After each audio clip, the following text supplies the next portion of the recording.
SSC GD के लिए हमारा ये क्वेश्चन काफ़ी ज़्यादा इंपॉर्टेंट है। ये हमसे यहाँ पे पूछ रहा है कि निम्नलिखित में से कौन सा जीव बीजाणु जनन यानी कि स्पोर फॉर्मेशन के माध्यम से जनन नहीं करता है, यानी कि कौन सा स्पोर फॉर्मेशन से वजह से रिप्रोड्यूस नहीं करता है। ऑप्शन है हमारे penicillium fungus, east fungus, micro fungus या फिर राइजोपस फंगस। तो सबसे पहले हमें समझना पड़ेगा कि स्पोर फॉर्मेशन यानी कि बीजाणु जनन आखिर होता क्या है। ये एक एसेक्सुअल रिप्रोडक्शन का मेथड है, यानी कि अलैंगिक जनन। इसमें जो ऑर्गेनिज्म होता है वो स्पोर्स यानी कि बीजाणु बनाता है। ये स्पोर्स फेवरेबल कंडीशन में एक नया ऑर्गेनिज्म बना देते हैं, यानी कि ये बीजाणु अनुकूल परिस्थितियों में एकदम एक नया जीव बना देते हैं।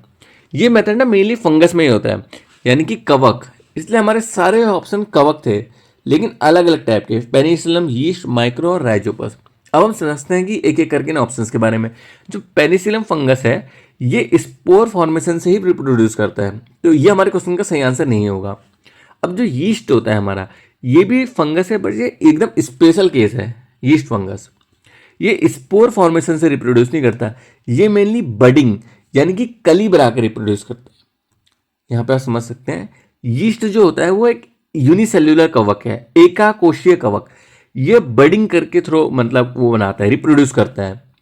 इसमें स्पोर जनन सामान्य तरीका बिल्कुल भी नहीं है, इसलिए इस क्वेश्चन का हमारा जो सही आंसर है वो है यही, यीस्ट फंगस।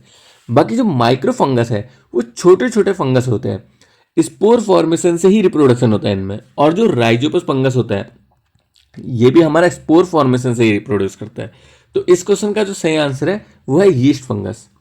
सीधी सी बात जो हम लोगों ने समझनी है कि स्पोर फॉर्मेशन इससे कौन कौन करते हैं, पेनिसिलियम, राइजोपस या फिर ये नहीं, ये कुछ नहीं है। और बडिंग से अगर हम देखें तो यानी कि ईस्ट,